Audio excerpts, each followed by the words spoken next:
Hey everybody, I wanted to kind of give y'all an update. This week has been kind of slow. For one thing, it's been 100,000 degrees here. It's been crazy. Heat index today is supposed to be 121 degrees in Sharp County, Arkansas. That's ludicrous, man. I got the air conditioner kicked on here and it is still just hot. Kind of some good news. I'm going to turn this around right quick. Kind of some good news. I'm pretty proud. My daughter met an incredible, Andrea, met an incredible young man by the name of Justin Miller. Good, godly dude.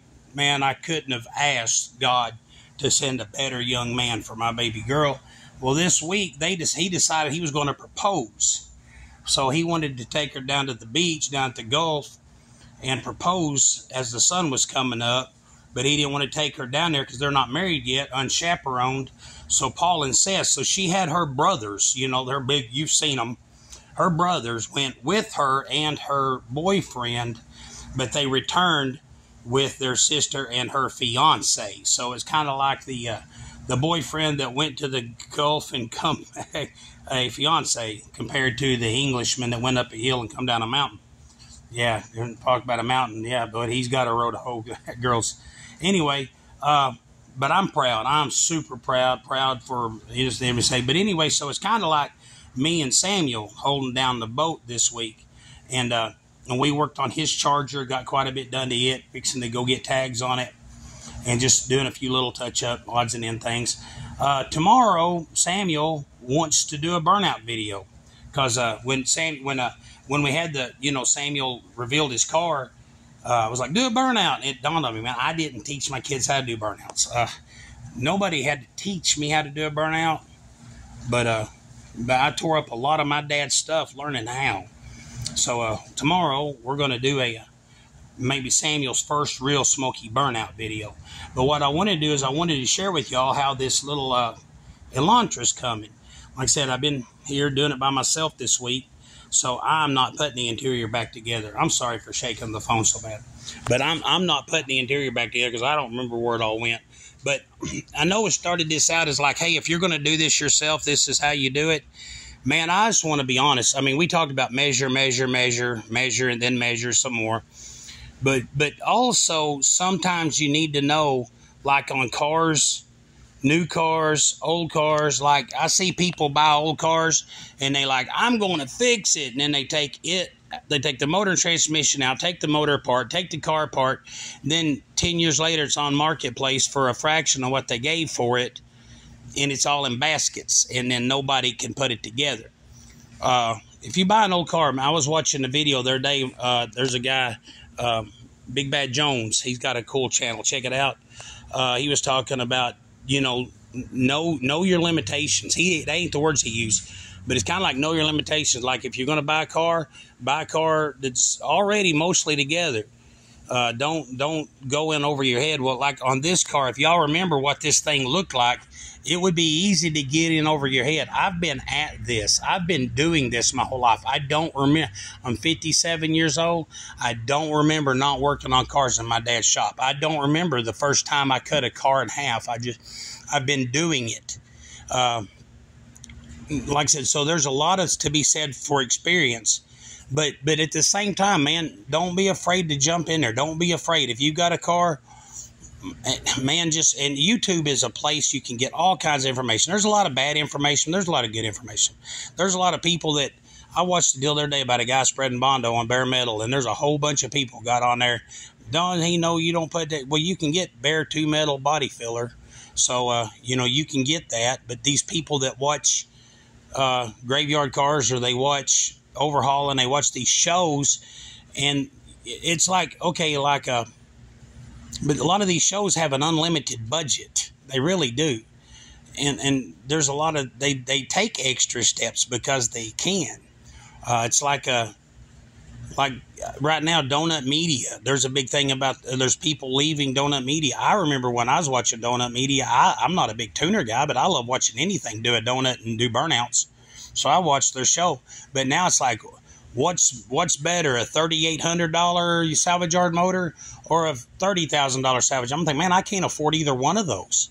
I want to see that $500 salvage yard motor. I want to know how it runs.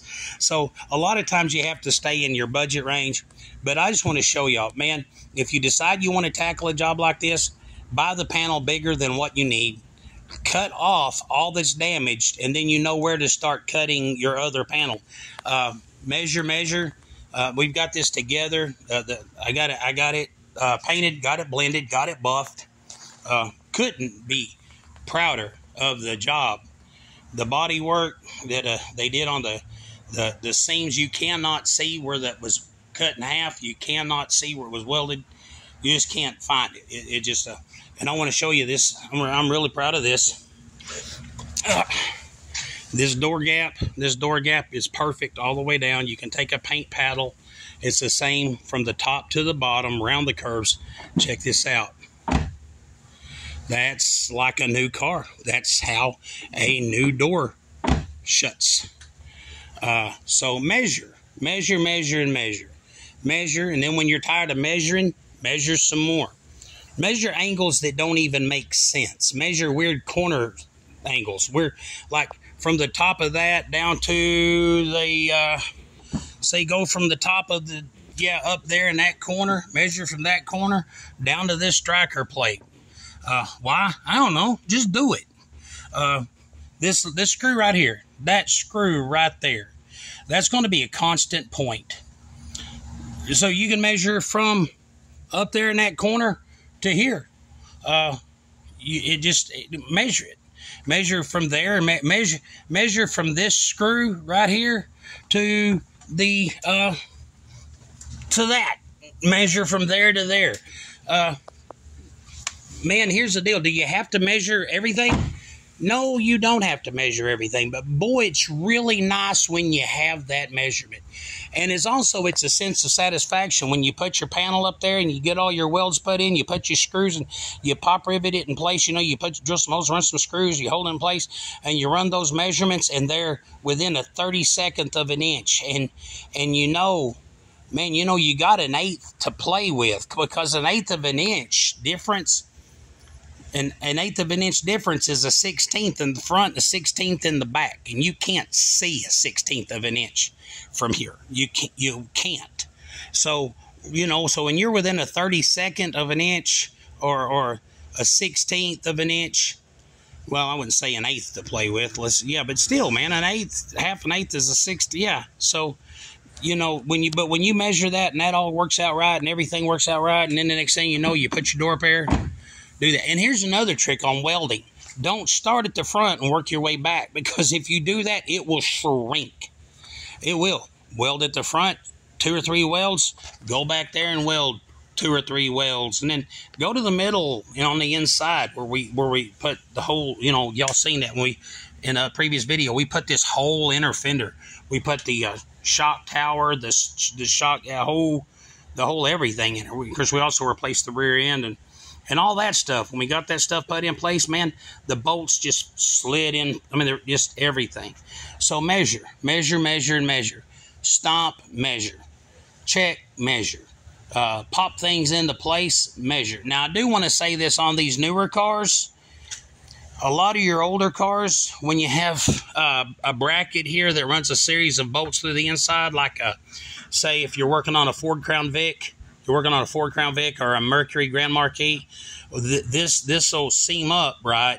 But you have a bracket on the inside of here that has a bolt, bolts that you go on the inside. These have a little plastic retainer that screws to the quarter panel, and then this snaps in. This is why new cars are not restorable.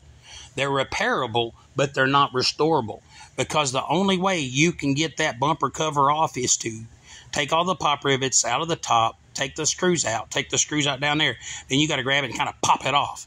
Well, it's only going to do that so many times. And when I say only do that so many times, I'm talking like 3 or 4. So you can't check that a lot, but like I said, I put the taillights in. I made sure they fit. The trunk fits good. And of course, you've seen the door and how the door fits the rocker. And the door fits that door. And so anyway, I want to thank y'all for joining. Tomorrow We're going to get here pretty early. I got to preach a funeral in the morning, but the boys are going to get up there and start putting the interior in this thing. And when they get the interior in it, I'm going to we're going to try to finish this up tomorrow. We're going to either have to get it done Friday or Saturday because I'm going to church camp next week. But tomorrow, like I said, tomorrow join us. I'm going to upload this video here in a little bit, call it a day. It's the 4th of July. My kids are coming to pick me up, and we are going to go somewhere and watch somebody blow up some fireworks. So, hey, happy 4th of July. Remember this. And I want to say this. I want you to remember this. Today is the day we celebrate the fact that America was liberated by citizens with military-grade weapons. Remember that. America is free. And God bless the military. Man, one of my best friends, retired from the military, one of the young man that I helped, I was very influential in the raising of. And he was in the Marine Corps. He rejoined in the Army as a what is him, JAG officers. He's a lawyer now, man. Man, I am super proud of him, and God bless the troops. But the 4th of July is not a day you celebrate the military. No, that's Veterans Day. Veterans Day. Okay, you can celebrate the military every day. Every day. If you see matter of fact, if you see somebody wearing a cap, so shake their hand, say thank you. But today, the 4th of July, is the day we celebrate America liberated by armed citizens. People like me and you. People that got fed up with stuff, and citizens that set out to free the land that they wanted their kids to grow up in. Remember that. America's free because of men that wanted their kids to grow up in a better nation. So I want to say my hat's off to you. If you're a citizen and you are one of those people that's willing to do what it takes for your kids to grow up in a free nation, then the 4th of July is your day. You know, God bless America, right? So happy 4th. Spend today with your family. I'm fixing to lock this up and go spend the rest of my day with my children. So, matter of fact, I think I hear them driving up now. So, like I said, God bless America. Happy 4th of July. And like I said, when you go to do it yourself, remember, anybody can do this. You can do it. I got a palm print right there holding the camera. But you can do this. You just need to, man, don't be afraid. Start whacking. Make sure, pay attention. Don't start whacking, yeah. Precisely cut, grind well, get leather gloves, safety goggles, read your Bible, say your prayers when you wake up, and say your prayers if you ask for help when you get out of bed, you have lesser things to ask God to forgive you for when you go to bed. That's the motto. Anyway, God bless you. Drink lots of water in this heat.